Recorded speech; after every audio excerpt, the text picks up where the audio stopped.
Welcome back, everybody. This Week in America on the Blue Funk Broadcasting Radio Network. Great to have you with us on the program today.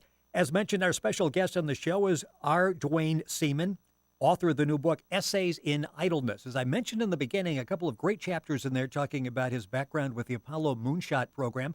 A lot of other chapters in the book, too. He's got some poetry. He's got memories, reflections. I don't want to give away the short story, but it's a great short story in there called Uncle Henry with a bizarre ending. So it's all in the book, Essays in Idleness. Information on getting the book at our website, thisweekinamerica.us. Duane, welcome to This Week in America. Pleasure to have you with us on the program. Thank you. It's great to have you here, and I want to start by talking about the Apollo program. This is fascinating. You were part of the space program when people used to plan their day to get in front of a television set to watch the liftoff, part of the early days of the manned program to the moon, culminating with the Neil Armstrong walking on the moon. Let's set a little bit of background with Apollo. What was your job with Apollo, and when were you there? I was there from 1965 until 1970. After we got Armstrong and Aldrin on the moon, I left and started my own company, and ended up 28 years later as CEO and president of AIM Financial Systems, a 5-state company out of Houston. The Apollo program was just a real fascinating. I got to hobnob with astronauts and some of the smartest people in the world. My job was to supervise the testing of the Apollo at Johnson Space Center in Houston. We had the largest environmental test chamber there in the world. We could simulate outer space by pumping down all the air out of the chamber, and of course there's no air in the atmosphere up high, and then we could also simulate the situations in space, which is very, very hot on one side, over 250 degrees Fahrenheit, and on the other side, it's 250 degrees or more below zero. In order to do that, we had 40 artificial suns to simulate the heat, handheld by technicians to simulate the heat that would be on this one side of the spacecraft in space. The other, we used helium to create temperatures of 250 degrees or more below zero. That gave us the actual simulation.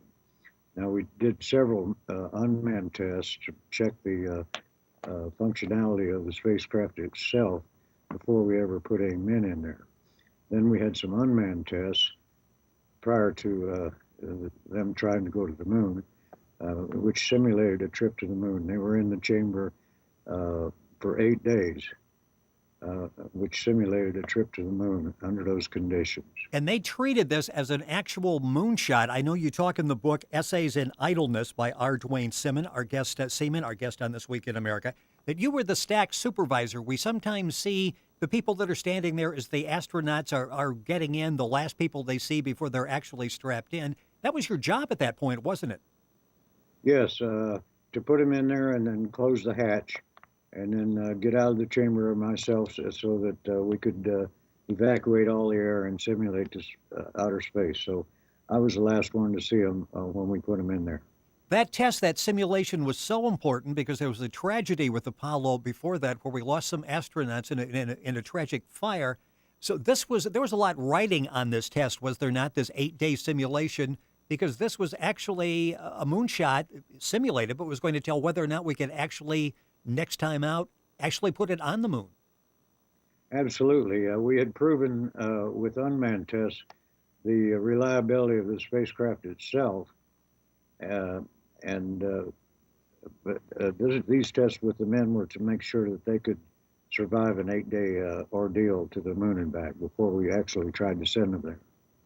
And then we're talking about the big Apollo mission, the Neil Armstrong, first man on the moon, and you were part of that. And we've got a lot we want to talk about in the program. And the book, again, is Essays in Idleness. DuaneSeaman is our guest on This Week in America. Information on the book, and you can look it up online. It's available all across the country. Information on where to find the book at our website, thisweekinamerica.us. What was that like, that anticipation for Apollo 11?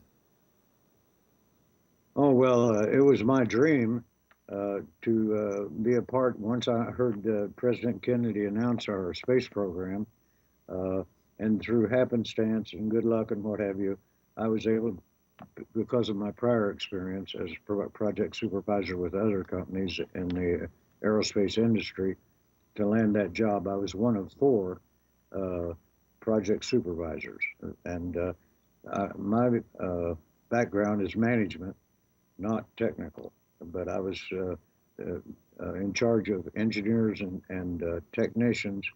In order to get there, I had to go to school at Ellington Air Force Base near Johnson Space Center for uh, 8 days, 8 weeks rather, 8 hours a day to learn the systems and the subsystems of the spacecraft itself.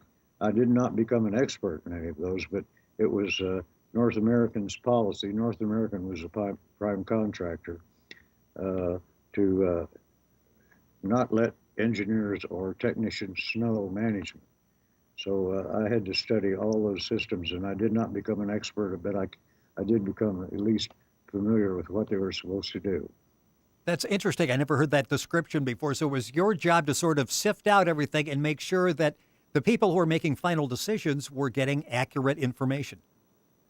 Correct. Now, what was the tension like during Apollo 11 from liftoff to Neil Armstrong on the moon? I mean, this is all totally brand new. What was it like actually being part of that team as you're sitting back watching all the effort, the blood, sweat, and tears you put into this actually coming to fruition? Well, it was extremely exciting and rewarding. I tease my friends by asking them how many men they know that put a man on the moon. So it was really rewarding, and to be a part of it was just a real privilege. You were in 5 years, and in the book, you talk about that 5 years you had a chance to live in an almost science fiction world, participated in the greatest scientific engineering and exploratory achievement in the history of mankind. And you should be quite proud of that.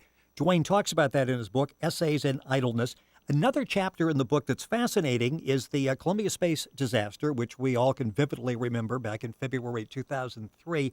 You were not part of the team at that time, but when you were getting initial information, it just didn't really ring true to you. You had your theories, and those theories were validated about a year later. Briefly, what were some of the things when they initially came out and said what happened that you really didn't think it happened that way? Well, as soon as I heard the first report, I knew something was wrong because they said that the spacecraft disintegrated over Dallas, actually Wenatchee, Texas. That's where they found debris and the bodies and everything. And they said that it disintegrated there. Well, I knew that was impossible because on reentry, and that's when it happened, they're coming in at 15,000 miles an hour. The inertia alone would have carried, if it happened over Dallas, the debris would have ended up in Georgia or Louisiana or even Florida. I felt like it actually probably happened over California, maybe even the Pacific Ocean. And the press and NASA both kept saying that it happened over Dallas, which I knew was wrong. And 1 year later, a guy named Reddy, a NASA official, announced what really happened. It disintegrated over the Pacific Ocean, and the debris ended up in Texas. So that validated my complaint or question from the very beginning. Well, and when they talk about disintegration, because initially it's like, well, it probably blew up. The astronauts did not have any chance. It was probably instantaneous in terms of how they met death. With the disintegration, I'm assuming that's sort of a slow process. I'm trying to think what they were going through during that period. Well, initial NASA reports said there was an explosion caused by a piece of foam, which is, I also took issue with that. With the hard casing of the spacecraft and everything, a loose piece of foam could not cause the spacecraft to explode. I think what happened, it was a violent shaking of the spacecraft, which could have been caused Now, when they re-enter, they have retro rockets, and they can go up or down or sideways or whatever. And it's very possible that the shuttle commander over extended in one direction or another, causing too much stress in the spacecraft. Uh, and because there was the autopilot kicked in, trying to correct whatever caused this violent uh, jerking of the spacecraft, and that in itself disintegrated the spacecraft. It did not explode. There's pictures of when it happened, and there was no explosion at all. It just disintegrated. And the initial report said that it was a fire and explosion and all that. It's very possible that the commander may have hit the stick. They have a stick, like, where they can make the spacecraft go up or down, Right. or use retro rockets and all that. And his knee could have hit the stick and caused that violent uh, reaction by the autopilot, which eventually caused the spacecraft to disintegrate over the Pacific, not over Texas. One of the things I found fascinating in this chapter, and it's one of many chapters in the book, Essays in Idleness. There's some poetry, short stories, reflections, especially back in the Depression, all the way up to what's happening now with the Iraq War we went through in terms of China. One of the things I found fascinating is how really little the pilot does during a space mission. Absolutely. Once they get out of orbit, they orbit Earth first, and in the precise moment, the second stage Saturn is ignited and send the spacecraft on its way to the moon. And there isn't much they can do except sit there for a great amount of time. Well, and and you talk about that, and they're really, I'm thinking these guys are these pilots that are up there, constantly looking at things and at least monitoring, and I'm sure they're monitoring, but it's like they're pretty much along for the ride, a great part of this. I beg your pardon? They're pretty much along for the ride on a great part of this, aren't they? Oh, yes.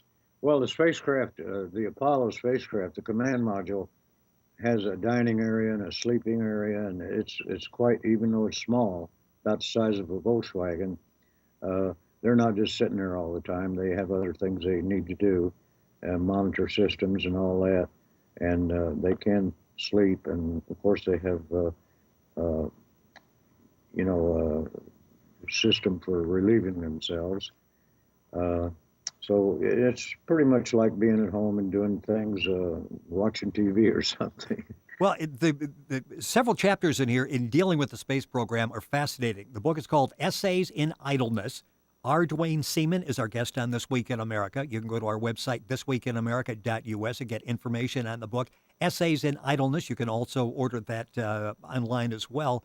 We got a couple minutes left in the program, and by the way, I'm going to go back to that because I'm fascinated growing up around that same time where these astronauts, I mean, they were rock stars at the time, and to read some of the insides and some of these and some of the mistakes that were made that nobody really ever heard about at the time. But there are a lot of other chapters in the book as well, and I want to talk just briefly, Duane, about going back to the Great Depression. What was it like recalling those memories? We got about 2 minutes left in the program. Well, I think the book has something for everyone. And one of the most interesting, I think, chapters is my story of growing up during the Great Depression as a child and all the hardships and everything that my parents went through. Well, all of us did. We were all dirt poor, but we didn't know it because everybody was poor. And I say in my book on the back cover that this book has something for everybody because it will allow older citizens to reminisce about what they may have went through, and the younger generations will have a better feeling and understanding of what their parents and grandparents went through. I also have a section on poetry, that my own poetry and my memories, my reflections, my observations. It's just something in there for everyone, and I'm getting an awful lot of good comments about it. It's not just about the Apollo. Yeah, Essays in Idleness is the name of it. We talk about the Depression and reflections, some very interesting observations on China. You were very impressed with China doing the opening ceremonies of the Olympics in 2008. Also, the Iraq War, asking a lot of the questions that we were asking at the time, and looking back now, questions that probably should have been asked even stronger during that period. and ended up with the changes are coming. And one of the things you talk about there, I got about 30 seconds left in the program, is privacy. And in fact, we were talking about this off the air one day. Really, they can track everything everywhere we go, everything we buy. There's really not a whole lot of privacy left, is there? No, that's right. It's just, you got a list of these, and it takes you from the Depression all the way up through changes that are coming and things that we need to look out for. The Gee Whiz section is great as well. It's been fascinating having DuaneSeaman on our program. Our DuaneSeaman, author of the book Essays in Idleness. Fascinating look back at a lot of his experiences in life, including the time he spent working with Apollo, 5 years, where he was actually part of, as he said, one of the greatest scientific eras of our time. Duane, thank you for joining us on This Week in America. And again, you can just Google the book Essays in Idleness. You can go to our website, thisweekinamerica.us, and get information on how to purchase the book. Duane, thank you for joining us on the program. Thank you. We'll be right back. This Week in America and the Blue Funk Broadcasting Radio Network.